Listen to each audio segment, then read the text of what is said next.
Hey, soccer fans and SO peeps, it's great to be back for our weekly recap here at Sons of a Pitch Soccer Central. Again, I am your host, Nick, filling in for Mike while he's spending some much needed time with his family.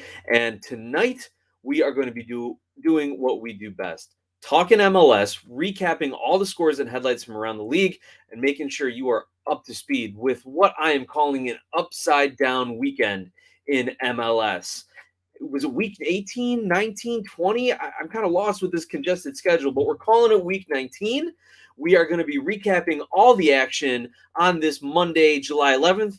But of course, we can't do it before we hit that intro.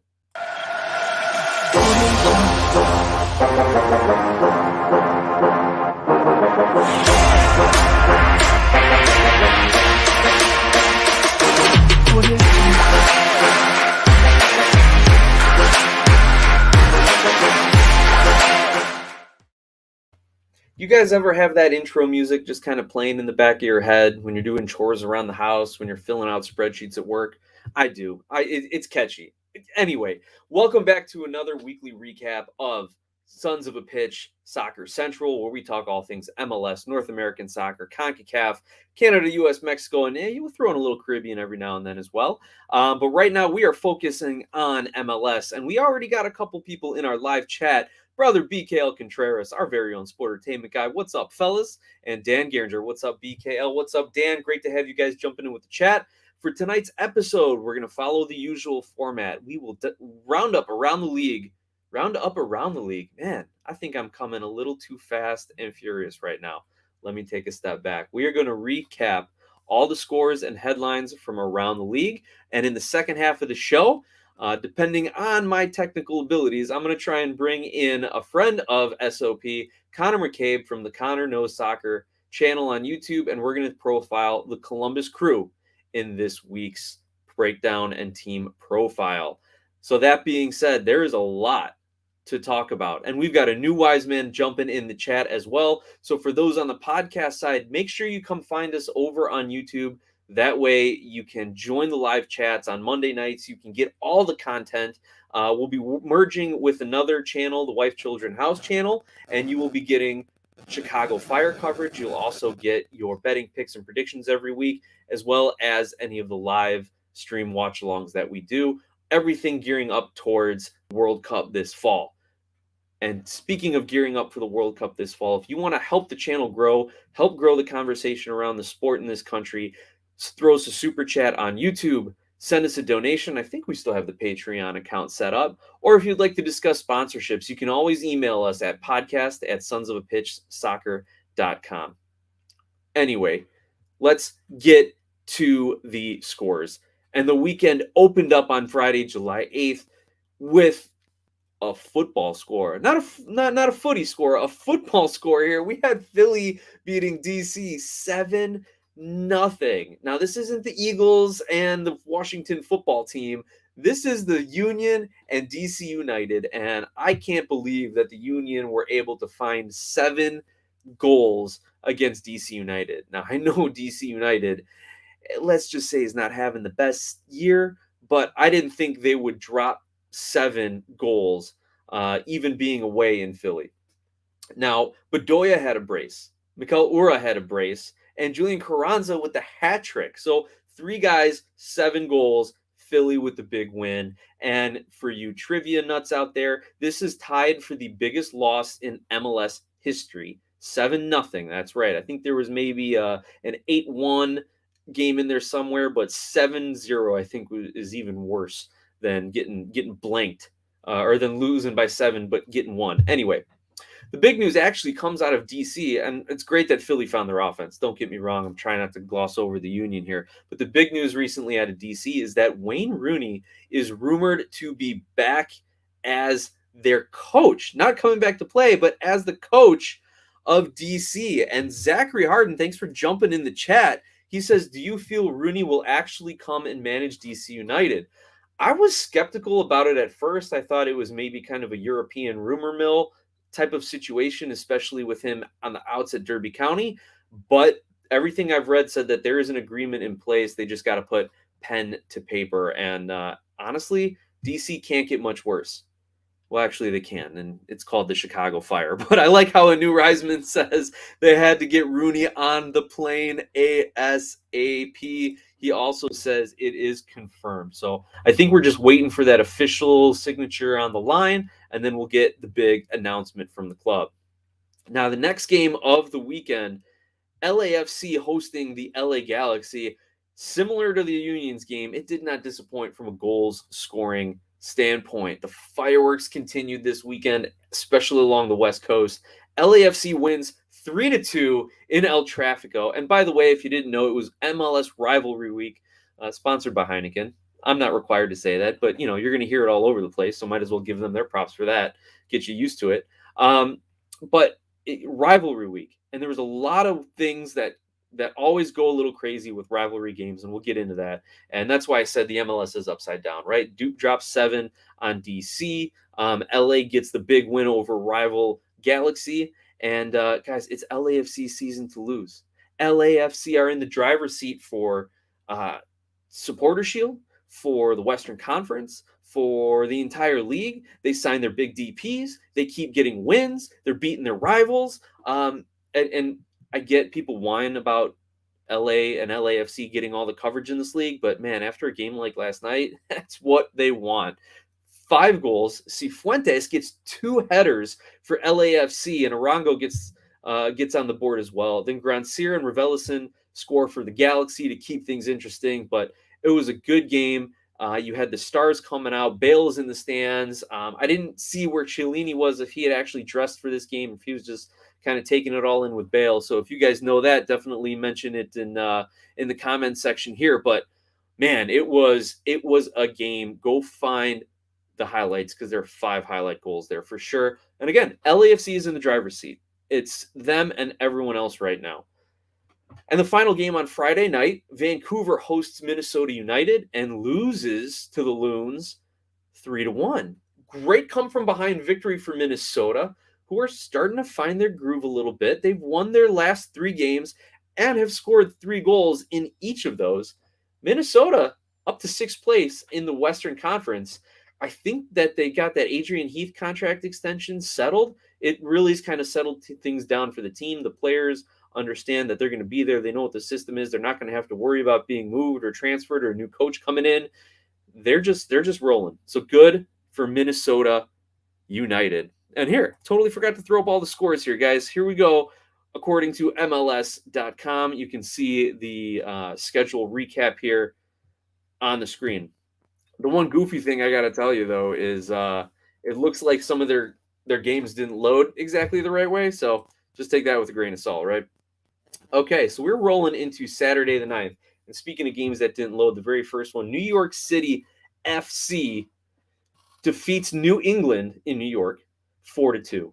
And the big news out of this game is that New York City got awarded 3 penalty kicks in this game, which is the most in MLS history. And has anyone apologized to Bruce Arena yet? Did you see that headline? In his post-game, he's saying somebody owes an apology. And, maybe it's karma, because I don't ever remember Bruce Arena apologizing to anyone. But let's not go there. We don't need to rip on Bruce here. I think you either love him or you hate him at this point. So New York City gets those 3 PKs, converts 2 of them, gets the win. Excellent win by New York City to get 3 points rather than drawing or losses or close games, things of that nature. Get them back on the winning track. And we'll check to see where they're at in the standings after we do the league recap. All right, let's take a look at some of the comments. We got Talk NYCFC says Bruce shouldn't be apologized to, and I think you're kind of feeling my sentiment there.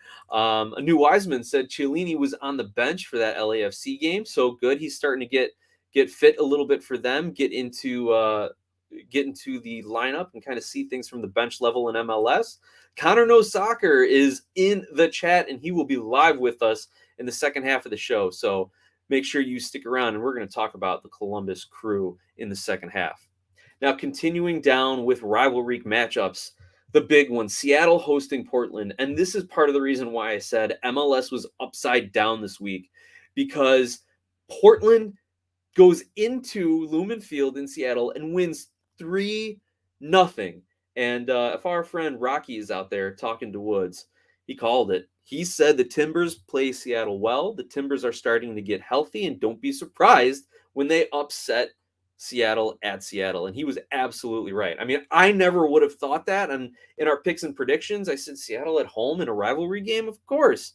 But maybe it would have been different had they gotten the opener in the 15th minute. Maybe it would have been different if if Portland's keeper Ivancic, I'm messing that one up. Anyway, if he somehow doesn't make that like reaction save, or the ball just hits him right where he's standing, or maybe if Rui Diaz doesn't hit the woodwork in the 44th minute, it's a different game. But you know what? You need those bounces to win these big games, these rivalry games, and Portland got them. Now Nijgoda continues his scoring, and then Sounders Jackson Reagan gets the red card in the 46th, and from then on, Seattle just couldn't break down the Timbers in the second half. Portland had some great counterattacking opportunities. They do what they do best, defend and counter. And, we've always said Seattle has been that second half of the season kind of team.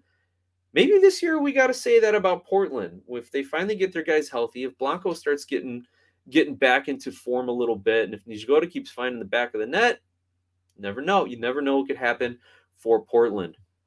Let's check out a couple comments here. Brother BKL, NYCFC had 3 penalties. Talis Magno, Tati missed one as well. So absolutely could have been an even worse game from the Rev standpoint. Talk NYCFC says, Bruce Arena, the 71-year-old witch that is from the Stone Age, and he's responsible for the biggest USMNT failure. So I edited that comment a little bit, the 71-year-old witch part of it. But yeah, that's how a lot of younger fans and a lot of MLS fans know Bruce Arena, is the guy that lost in Cuba, who didn't get them qualified, who relied on old vets, who kind of still does that a little bit in New England, bringing in Josie Altidore. But at least with some of the newer signings, maybe they're starting to change. And the fact that they're selling guys, maybe they're starting to change from an organizational standpoint. Zach Harden, welcome to the chat, my friend. He says, I feel your pain, Talk NYCFC. I'm still amazed Roger put it away from 45 yards. That's fantastic. Good chat, guys. And again, if you're on the podcast, make sure you subscribe and jump in Monday evenings with the live chat. Continuing down, we have Austin, who goes to Atlanta and wins 3-0 in the Benz. And honestly, I expected Austin to win this game. Their offense has just been too good, and Atlanta's defense struggling, a lot of injuries. But this is Atlanta's worst home loss since joining the MLS. And Joseph Martinez, former Golden Boot winner, MLS Cup winner, MVP, all that good stuff for Atlanta, blasted his teammates for not coming in with the right mentality. If you go to MLSsoccer.com and find that article, you can read some of his exact quotes. But essentially, he's like, these guys are using everyone's injuries as an excuse to lose. So they're not training hard, they're not playing hard. And if you look at a couple of those goals, you can see a lot of Atlanta players just jogging it, dogging it back, not caring to get back on defense. So according to Joseph, Atlanta is lazy, and they looked at in large parts of this match. And according to everybody else, Austin has a great offense. So you put that together, and there's your 3-0 shellacking of Atlanta United in the Benz. Now, Charlotte hosting Nashville. And again, MLS is upside down this weekend, guys. Charlotte wins 4-1. I know they were the home team, but I did not expect this from Nashville to only find 1 goal and to struggle so mightily against expansion team Charlotte. Kudos to Christian Latanzio for what he's done as interim Charlotte coach. Definitely a signature win for them. Now, the next 3 games, though, for Charlotte are at Miami, at Toronto, and versus Columbus. And these are all winnable games for Charlotte. So they should be able to move up the table if they can continue this fine run of form that they're in. Well, this 1-game run of form, I should say. Meanwhile, is anyone worried about Nashville? Because Nashville's next 3 matches are versus Seattle, versus LAFC, and at Cincinnati. 3 very losable games for Nashville, and I'm not sure if Seattle loses back-to-back games, right? So this could be a really tough stretch for Nashville, and we'll see really what they're made of. And if they can hold on, this is going to be one of those moments down the line where Nashville's coaching staff can point back and say, hey, remember when we lost and we had that tough run of games against quality top opponents? And what did we do? Did we come out and we win, or did we buckle? If they come out and they win, this will be a point of reference for the rest of their season for them. No doubt about it. Now, Cincinnati draws Red Bull 1-1 at home in Cincy. And the Red Bulls essentially pressed the Cincinnati offense into into scoring only one goal, right? Cincinnati could not get the rhythm flowing. But then again, Red Bulls themselves could not find the winner despite the pressing. Now, this is this an Eastern Conference playoff preview? Did we get a taste as to MLS postseason with this game? I think it would be really great if that were the case. I'd love to see Cincinnati start to build some rivalries outside of in-state Columbus. I think that would be great. I'm not going to say let's manufacture rivalries like the league does sometimes, right? But if you get some postseason games, some natural heated games, it can only help these players, the league, the profile of the clubs, and get the fans into it even more. All right, now we're going to shift out west for the next game. Montreal hosting Sporting Kansas City. I did not see this one coming. Kansas City, one of the worst teams in the league, even though they haven't been playing like it in Open Cup, ends up finding a 2-1 victory at Montreal. And really, go find the Roger Espinoza goal on this one, because if he doesn't make just a spectacular individual effort to press the defense into a turnover and then score from like 40 yards out, chipping the keeper, I really don't see Kansas City having any chance of winning this game, let alone getting a draw. But he does it for them. It's his spectacular play. And, I was going to say, like, hey, just call me when it's the U.S. Open Cup. But Kansas City can still surprise you. Meanwhile, Montreal need to find some consistency. And I guess the only thing we can say for Montreal is at least this was a loss to a non-conference opponent, so they're not going to drop too far in the standings as a result. Next matchup, Toronto FC hosting San Jose and drawing 2-2. Guys, I just don't like San Jose. Like, that's just personally me as a fan of MLS. I just don't like San Jose. As a guy who spent a lot of time watching Chicago and then having to continue to watch Francisco Calvo muck things up in San Jose, that's one thing. But I just don't like those guys. There's something about San Jose. Apologies to San Jose's fans. I'm sure you feel the same way about other teams, but somehow San Jose just sticks out to me. And maybe that last game against the Fire, when there should have been a red card and could have been a few more yellows. I'm not sure that that's helping the case with me. But you know what? San Jose's taken 4 points from Chicago and TFC, the two home teams of SOP Soccer Central here. So that could be it. But to their credit, Ebo Bisse's tied for 4th in the Golden Boot. He's tied with Hani Mukhtar, and he's sitting behind Tati Castellanos, Sebastian Jurisi, and Jesus Ferreira. So they have found their offense, despite kind of being a bit disorganized in the back at times. They have found a reliable and consistent goal scorer in Jeremy Ebo Bisse. I'm glad he's finally kind of coming into his own. Great to see an American striker. Great to see a guy who I liked in Portland, but now he's playing a bit more centrally and doing it and scoring goals and helping his team win. So exciting to watch, if I wasn't so against San Jose. Next up, Chicago Fire hosted the Columbus Crew, and we're going to hear a lot more about this from our friend John Donovan during our podcast halftime break. So make sure, if you're watching on YouTube, go subscribe to the podcast. That way you can get one of our good friends and longtime supporters, John Donovan, his take on all things Chicago Fire. But can I be stereotypical here and call it the tale of two halves? Chicago Fire dominate the first half, score 2 goals, suck it up in the second half, concede 3. Right? Well, so we'll hear more from John. We'll also chat with Konor a little bit about it and how maybe this is a turning point for the Columbus Crew season. Next matchup, Houston 2, Dallas 2. We get the intrastate rivalry going here. Forget, is this one for the can? This is El Capitan was at stake here, guys, I think. Hector Herrera makes his debut for Houston, which is the big news, but it ends up being a 2-2 draw. A lot of excitement in this game. Again, go back, find your highlights, and we'll check the standings and see if Houston can make some noise a little bit. Also, RSL draws 2-2 at home to Colorado. Rocky Mountain Cup rivalry here. Colorado, good come-from-behind draw. RSL's got to feel disappointed. And if you read Justin Miram's quotes after the game, I think you'll feel disappointed for them too. This was a game they really felt that they should have won, could have won. dropping points to rivals like that. Can't allow it. Next up, Orlando, final game of the weekend. Orlando hosts Miami, another Sunshine State rivalry there. Orlando comes away, squeaks away with a 1-0 victory over the Herons of Inter Miami because it's an own goal from Damian Lowe in stoppage time. That was the difference. And since we're hitting all sorts of crazy trivia here for this wild MLS weekend, that was actually the first own goal in stoppage time in MLS. And big thanks to Matt Doyle over at Major League Soccer at MLSsoccer.com for loading some of his articles up with trivia over the weekend. Guys, I still can't figure out Orlando's offense, right? They controlled the second half, but had one shot on goal the entire game.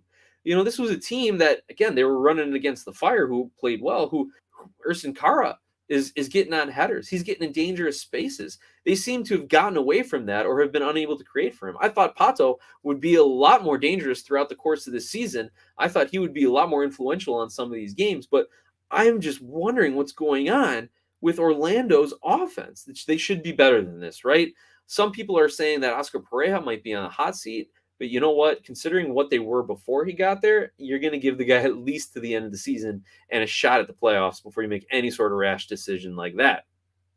Meanwhile, Miami looked lost for long stretches of the game, and it's no surprise that they go out and get a player like Alejandro Pozuelo, who's transferring in from Toronto, because he should come in, be able to provide a lot of that link-up play, the good passing, the ball distribution, and just that steadiness that I think this team needs, because you got to remember Miami was built around their big DP signings who have all pretty much been flops, and then they get sanctioned. So they got to kind of rethink how they're putting together their team, right? They've had a lot of younger player signings or inter-league signings lately. So hopefully Pozuelo can come in, give them that creativity in the attack, give them some cohesiveness and kind of steady the ship in Miami, so to speak.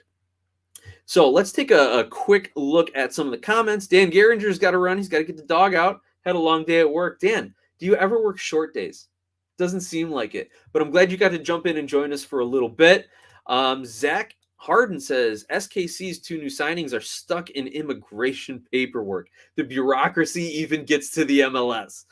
So he's hoping for a second season turnaround, but Vermees is secure in his position as manager. I agree with you as far as the Vermees comment goes. We've talked about it a little bit on here. I've kind of had a soft spot for Kansas City. They were my Western Conference team for a very long time. I remember as a kid just like being in awe over what Preki could do and the cool Wiz jerseys and things. So growing up, I kind of drifted towards Kansas City a bit. And now that I'm older, I definitely appreciate everything that Vermees has done on the management side, on the coaching side, tactical player development, all that sort of thing. And we talked about Kansas City some episodes back, and it seemed like this is just a down year for them, right? They're battling injuries. Their roster is getting older, needs to get turned over a little bit. So it's just a down year for Kansas City, I believe. So I'm with you on that one. He also says, Connor, we lose against 10-man Red Bulls, but defeat Montreal. That's it. That's Kansas City this year. Connor says they played 112 minutes in the Dallas-Houston game because the ref added 12 minutes at the end.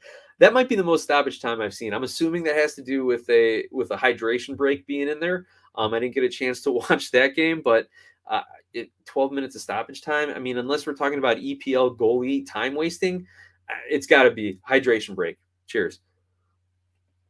A new Wiseman says Chelsea's gotten a verbal agreement from Chicago for a $10 million transfer for goalkeeper Gaga Slonina. Absolutely right. We just got some of that news reported today. It had been in the works. Chelsea was the original team. Then Real Madrid comes in and lowballs Chicago. And Chicago says he's the best goalkeeping prospect in the world. Screw you, Real Madrid. Even if you are Real Madrid, we don't need to take your lowball offers. And now they're going to get $10 million from Chelsea. I'm guessing there's going to be some incentives in there. Everyone is assuming that there's going to be a loan back for at least the rest of the season. Though if I'm Gaga, jeez, would you want to stick around in Chicago the rest of the season? And I'm sure he does. I'm sure he wants to prove himself, and I'm sure he wants to win a few games for the Chicago Fire fans. But I'm just kind of being an ass here, just saying, why would you want to play behind that defense and midfield any longer? Let's see. Talk NYCFC says, once Joseph leaves Atlanta, they will become a bottom feeder club, and I'm just being honest. I think most people agree with me on that take. So that's interesting because Atlanta has been plagued by injuries. You're right that their offense has struggled, even with Joseph in it, because he is not back to that 100% Joseph Martinez form that we all remember from when Atlanta was competing for trophies and cups and things. But they've had a pretty solid defense, and really the injuries to defense have hurt them. A lot of people are going to say Darlington Nagbe's departure hurt them as well, and yeah, I guess to some extent. I'm not a huge fan of Darlington Nagbe's style of play. A lot of people are, and it's very useful. So if you get these guys back from injury, an average Joseph Martinez can be replaced. So I don't think they're going to fall as far as you think, but they're definitely not competing for trophies anytime soon. All right, let's see what else we got. I think those are all the big comments that we wanted to get to here. Zach Harden adds again, Polito and Kinda injured. Zusi and Roger getting an age. Got to trust the Academy kids. Excellent comment there about Kansas City. Jay Jardim says, Nick, you ready for Wednesday? Jay, I'm not even thinking about Wednesday, man. That's Chicago, Toronto, right? That's TFC is coming to Soldier Field. I think Mike actually's got tickets and he'll be at the game. So if you guys are there, hit up Mike. Send him a message on Twitter at SOP Soccer or Sons of a Pitch Soccer at gmail.com. He'll be there. Look for the big guy in the Sons of a Pitch Soccer Central t-shirt. Actually, look for the guy chasing around a bunch of kids. Anyway, it should be a good game, Jay. Fire have played well at home, and hopefully they can get back into the win column. Now let's take a quick look at the standings before we get into our halftime break. And no surprise out west with LAFC atop the standings there. Just waiting for MLSsoccer.com to load things up here. I don't know if it's my internet or their servers, guys, but something goofy's going on over with MLSsoccer.com's website. So we have in the Western Conference LAFC, Austin, Salt Lake, and Dallas as your top four teams. So Dallas, despite not having the best run of form lately, drawing in their rivalry game to Houston, they still are sitting in that top four spot, followed by the Galaxy, Minnesota United, and Nashville in 5, 6, and 7. Seattle and Portland are knocking on the door. They're just 1 point behind Nashville. And then rounding out the bottom of the table, Vancouver, Houston, Colorado, Kansas City, and San Jose. So, those teams got a little bit of work to do if they want to make a push up. Looking in the Eastern Conference, top the East, Red Bulls. Is this the first time they've been atop of the Eastern Conference this season? They've been hanging around, but now they are officially first in the East on 33 points, tied with Philly, who's had 33 points, but Philly's got that game in hand. Meanwhile, NYC, 2 games in hand on the Red Bulls, sitting in third place, Montreal in fourth. Orlando, Charlotte, and Cincinnati round out the top half of the Eastern Conference. And then you've got Columbus right below that playoff line, just a point behind hated rivals Cincinnati. And then New England and Miami still fighting to get into that 7th spot. The bottom of the East, Atlanta, Toronto, DC, and Chicago. Not so sure any of those 4 teams can do enough at the end of the season to make or push into the playoffs. And, a 3-point gap between 9 and 10 New England, Miami almost looks to be a big gap at this point in the season. So fans, with that, we are going to take a quick halftime break. If you're on the podcast side of things, you're going to hear our Chicago Fire update from John Donovan, our good friend and supporter of the show. If you're on the YouTube side of things, I'm going to stretch out, massage the vocal cords a little bit, get a little drink of water here, pour myself a little Skira Icelandic spring water, one of the sponsors of our show. And in the second half, we'll be right back with Konor Knows Soccer, talking the Columbus Crew. Don't go away.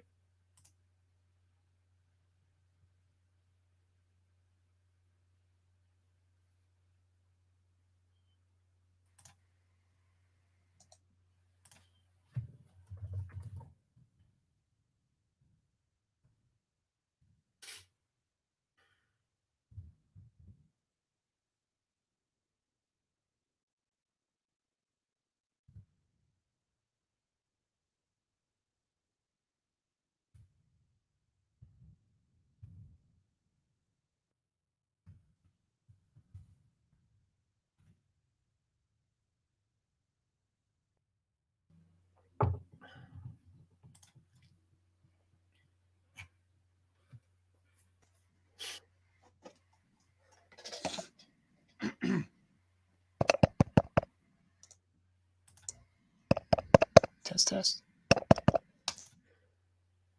All right, soccer fans, we are back.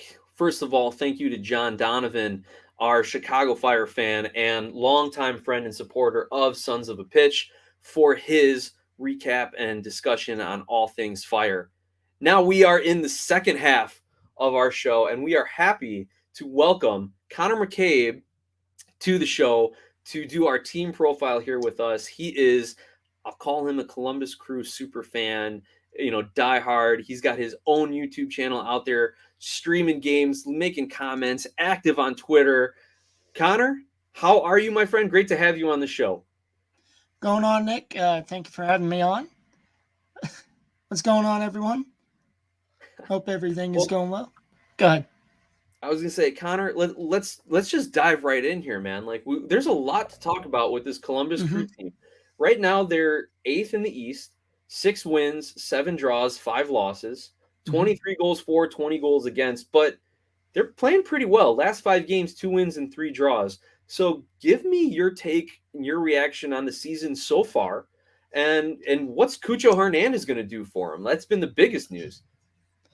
All right, so first of all, the first half of the season was, pardon my French, but it was an absolute shit show. From February, March, kind of like, and then we hit that April to May skid, and it's like, what the fuck is going on here? This is where we saw the people on hashtag Crew96 Twitter saying, "Oh, Caleb Porter out. He doesn't get tactics right." But we're unbeaten in the last 6, I think, 5 or 6, and I hope this train can keep it rolling as far as it can, because there's a point kind of like in that May, April stint where I was just like, I don't know if I could do this anymore. It was that bad of a stint. Well, I can certainly commiserate with you on that. I've been putting out some Chicago Fire content and being the local guy, getting a lot of Chicago Fire news. It's been really hard to watch the hometown team struggle so mightily. So maybe the Crew can be an example for the Fire of kind of how to dig themselves out of it. And it was a great matchup between the two teams. And you're right. Everyone who's hating on Caleb Porter, all they got to do is watch this game against the Fire, because he did some tactical moves and really just outcoached Ezra Hendrickson, got his guys in the right places, brought in Kevin Molino. Etienne had himself a game. So talk to us a little bit more about Caleb Porter. Has he just kind of been like holding back a little bit? Like, what kind of a coach is he? What can we expect from him going forward? That's a tough question. For as far as my knowledge, we've changed formations 3 times. We started the year with the 4-3-3, then we moved to the 3-5-2, and most recently we moved to the let me pull it up here, the 4-2-3-1. And I think part of that was because teams start to figure you out if you play the same formation over and over again. Because from the start of the season to about, I want to say May-ish, early June, we played a solid 4-3-3. And then teams started to figure that out. And then we moved on to the 3-5-2. Well, lo and behold, turns out we didn't have the personnel to play a back 3. And in recent games that has exposed, excuse me a minute, when I try to figure my technical issues out. Yeah, no worries, man. You're absolutely right, and it's interesting as someone who follows the league, but also follows Chicago very closely, because Ezra Hendrickson, was an assistant under Caleb Porter and adopted kind of that 4-2-3-1 that they use a lot, and but Ezra has been a lot more inflexible. Can I say less flexible? Than Caleb Porter has been in tweaking his tactics a little bit and changing his lineup a bit, and really you saw that when he made some changes in the Chicago game, but nothing bigger than Cucho Hernandez, right? Like, talk to us about that. Like, how did this happen? Like, did this come out of the blue? Like, as a Crew fan, like, what was your reaction when you heard that this is one of their targets and that they actually got him? As well, even before they signed him, there was rumblings that he was one of the final four. As somebody who's highly active on Crew Twitter, and if you follow me, you know that our main target. What I can't remember his name right now. I think he plays for Pumas Nam. Sure. He was our main target, and then we couldn't get him. And then the rumors started to swirl of Cucho Hernandez coming in. And then I think a week or two after that, fans pretty much saying, announced Cucho already, blah, blah, blah. We got this first teaser video of a now famous white coffee mug, and it has the Crew on it, and it's coffee brewing into this mug, and the caption was "Something's brewing." I remember that, yeah. And then a lot of people were saying in the replies and in the quote tweets, it was like, "I prefer my coffee Colombian" or something like that. and then as things started to pick up, it was mid-June. They finally announced him that it was a $9.5 million transfer just to get him over here. And then after that transfer, there were some things with visa issues. He had to go back to Colombia and all that. So he wasn't technically announced. Well, he was announced on social media, but he was presented to the fans the last week of June. It would have been the day of the Toronto FC game. Right. Well, excellent, man. So how do you think he's going to fit into what the Crew are trying to do tactically? I don't know if you got a chance to watch him when he was playing for Watford over in the English League. Do you expect him to come in and, be scoring a couple goals every game or so? Or is he going to kind of fit into a bit of a role system or a role and maybe take some time to get acclimated here in MLS?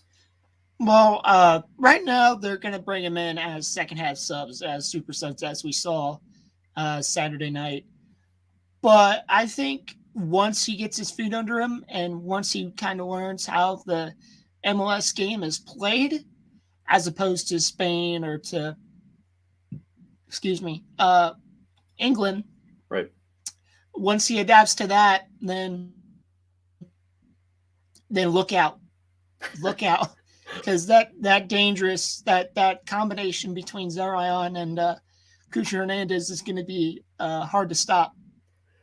No doubt. And I think that was one of the things that Cucho even said. He's like, I get to play with Lucas Zelarayan. Like that was an appeal for him, picking the Columbus Crew, being able to play with a guy of that kind of caliber. But man, I hope he gets rolling for Columbus' sake, because next week you guys are away at DC, who is mightily struggling, especially coming off a 7-0 drubbing by the Union. And then the following week, you're hosting the Hell is Real Derby against Cincinnati. And then you've got New England and Charlotte. So this is a really good stretch of games here to really test, the Columbus Crew mettle here and see where Cucho can fit in as far as the league goes. What are you expecting out of the Columbus Crew over the next 3-4 games and then for the rest of the season? Honestly, or do you want my honest opinion, or do you want my hopeful, or do you want my heart's thoughts? Well, the lawyer in me says always answer honestly, but you know what? We're doing a YouTube video here, Connor, so play it up, whatever you want to do. All right, DC, W, check that off. Cincinnati, it's at home, going to be sold out. I don't see this type of form that Cincinnati's keeping. W. New England, possibly a 1-1 or 2-2 draw. And then at Charlotte, tough place to play. That's a toss-up. It can go. Excuse me. Mm-hmm. Go ahead. Did you say something? No, go ahead, man. Go ahead. Finish your thought on Charlotte Columbus. And then Charlotte, that's a toss-up. I say we either keep it a close draw, like a 0-0 or 1-1, or we get absolutely shellacked. That's just how these things go. Gotcha. So big picture now, Columbus is sitting in 8th place. They're Mm-hmm. just below the Eastern Conference playoff line. What do you think happens the rest of the season? Do they get into the playoffs? Do they make a run? Are they just going to be happy to be there? What exactly do you see for Columbus Crew at the end on decision day? There's no reason now that we shouldn't finish 5th or 4th. You know, I said this on the stream Saturday night. I said, well, I guaranteed it, but I think I have to take back what I say now. I said there's a possibility that we could get a home playoff game. Would I love to see it? Absolutely. Do I think it's possible? 50-50. But there's no reason with the amount of talent and everybody's coming off of injury, which is knock on wood, stays that way, then there's no reason why we shouldn't make a deep playoff run. Well, here's what's interesting. I'm looking at the standings here, and for those of you watching along on YouTube, take a look at the goal differential statistic. Columbus is 8th place. They have a +3 goal differential. The 4 teams ahead of them all have negative goal differentials. That is crazy for me to see that Montreal is 4th place in the Eastern Conference, but has a -2 goal differential. So Columbus, looking at that, to me is poised to make a jump up the table over the next several games. We talked about Orlando not being able to find their offense. Charlotte's kind of hot cold. So, and I don't really see anyone other than New England and Miami, who are below Columbus, really trying to make a strong push up the table. So I'm with you. I think Columbus is in a very good position at this point in the season to push into the playoff picture. I would say 4th place is best case scenario for any club in the Eastern Conference other than Red Bulls, New York City, and Philly. But it would be great to see Columbus there, man, especially after missing the playoffs last year. And do you think that that playoff miss is affecting their signings right now? I don't know. Last year, it was an injury-riddled squad. Like, for example, Aiden Morse, who's been beasting it this year, out with an ACL tear all year last year. Zarmayan on and off the pitch with injuries. Harrison Awful, off and on the pitch, off and on with injuries. When you have these injuries to key guys, it affects your team because you have to rotate your squad and put guys in that normally wouldn't get a lot of minutes. Now, speaking of not a lot of minutes, can somebody please tell me why in the hell Derek Etienne is not a regular starter anymore? Please. Anybody. Can anybody answer that question for me? Because I tried to figure that out and I can't. Well, I think that's the answer right there, man. Is he needs to be getting regular minutes, and maybe this game is the one that helps him get back into that starting lineup. And funny story. I think we were chatting on Twitter.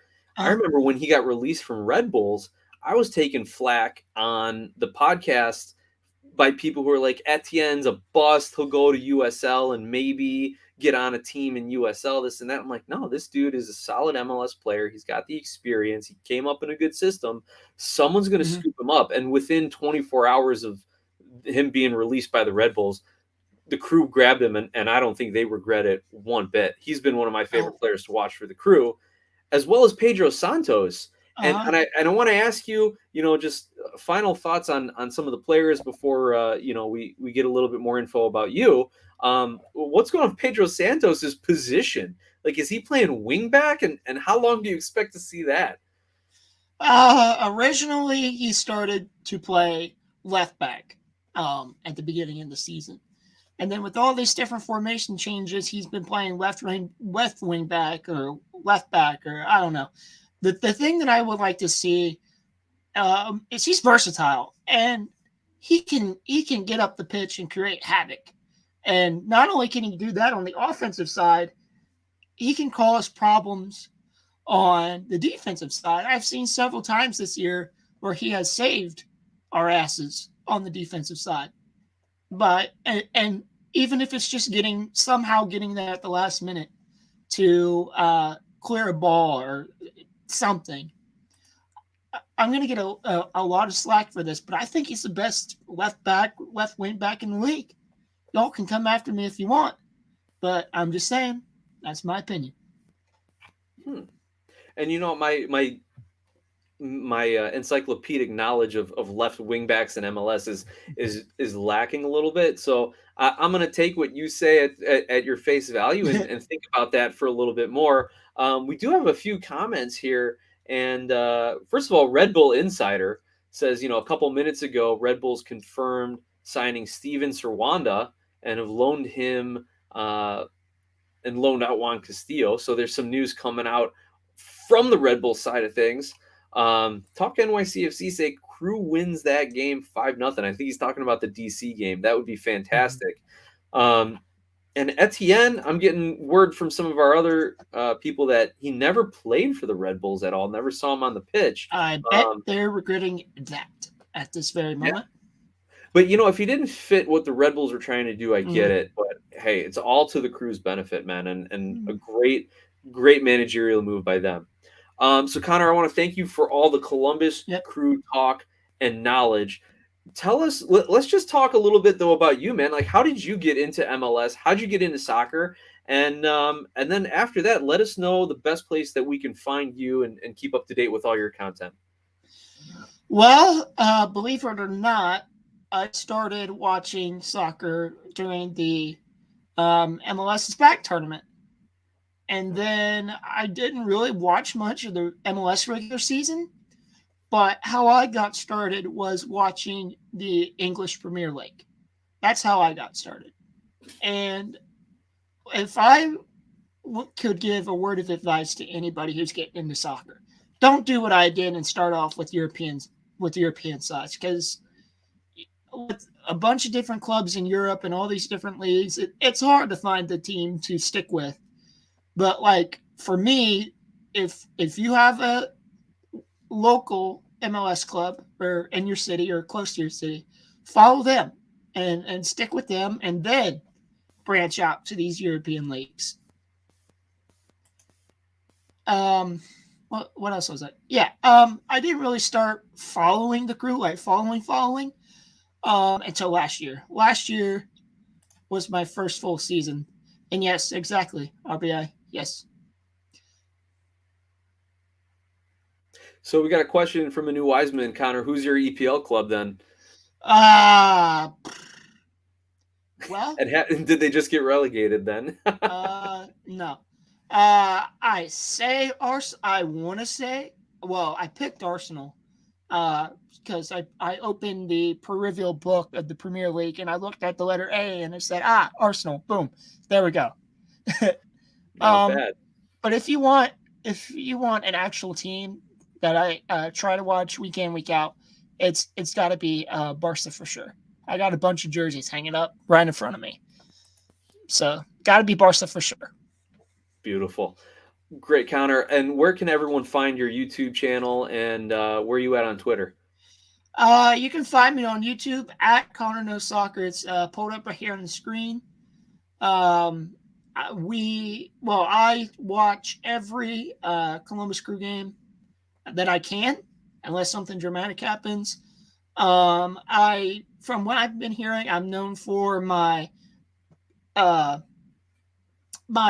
enthusiastic goal celebrations, like the game winner that Cucho scored against Chicago. So yeah, I went semi-viral for a few of them.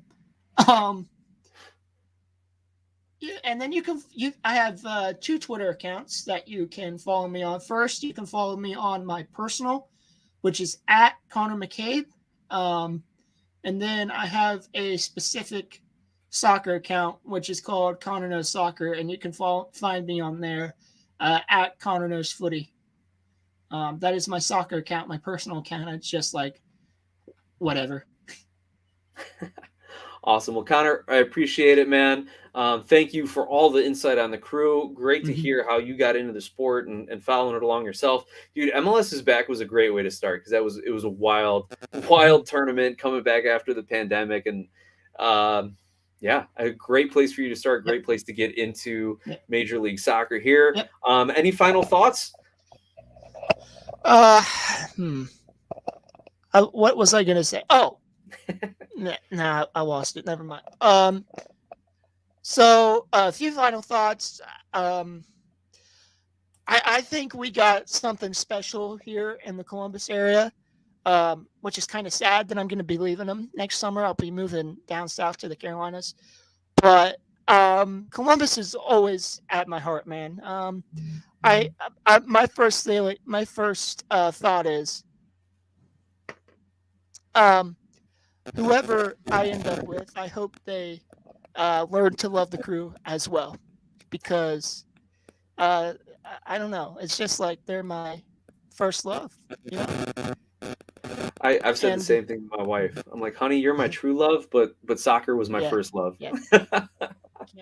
So Konor, thanks again, man. And everyone, make sure you get out there, follow Konor on all his social media channels. We've looked at the screens on YouTube, so you can check it out. Konor, thank you again, my friend. We'll talk again soon. All right. Thanks, everybody. Thank you, Nick. Well, everyone, that kind of wraps our episode this week. MLS, maybe week 19, or who knows, right? Teams have played between 18 and 20 games. MLS is upside down. You saw the results. You saw the rivalry matchups. And we're going to be back again next week, July 18th, another Monday night. So set your calendars. Same SOP time, same SOP channel. Thank you to everyone who jumped in the chat. Talk NYCFC, A New Wise Men, Brother BKL, Red Bull Insider, RBI, Jay Jardine, Dan Geringer. Big special thank you to Konor McCabe from Konor Knows Soccer to share with us everything crew related. Zach Harden, really appreciated all of your Sporting Kansas City comments tonight. And remember, if you're on the podcast side of things, find us on YouTube at SOP Soccer Central. That way you can join our chat, get all of our content, and stay tuned with all the latest that's going to happen on the show when we get rolling and approaching World Cup. And if you are on the YouTube side of things, make sure you get on the podcast so you can get the special edition podcast that maybe, did I say something? Maybe we might be doing that. We might be doing some special podcasts, but you got to subscribe, you got to rate and review, and you got to show the interest there, because then we may be doing some special World Cup stuff on the podcast side of things, some quick reactions and quick takes. Anyway, everyone, I am Nick from Sons of a Pitch Soccer Central. Find us on Twitter at SOP Soccer. Email us, sonsofapitchsoccer@gmail.com, and we will be here all week with our other videos and back again live next week. Fans, friends, enjoy the matches, and thanks again as always.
Hey, soccer fans, Nick again here for SOP, Sons of a Pitch Soccer Central.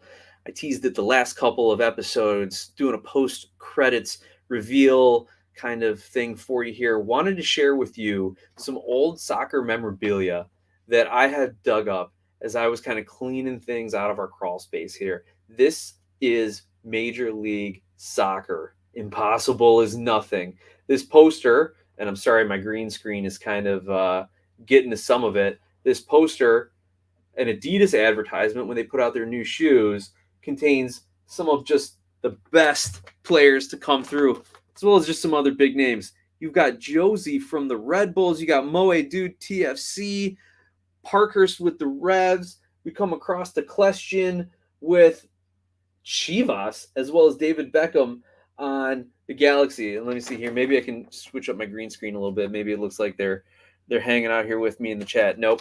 Anyway, just a really cool piece of like MLS memorabilia. Again, Beckham, Klestion, Eddie Robinson of the Dynamo, Kenny Cooper of Dallas, Kai Kamara, San Jose.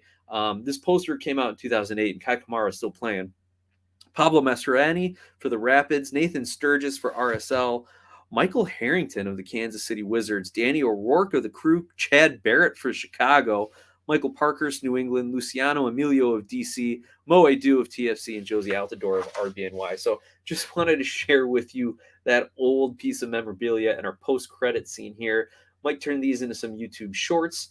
If there's something that you have that you want featured and want us to show, send us a picture, sons of a pitch, soccer@gmail.com or at SOP Soccer. Anyway, hope you had a fun little walk down memory lane there. I know I did. Take care, fans.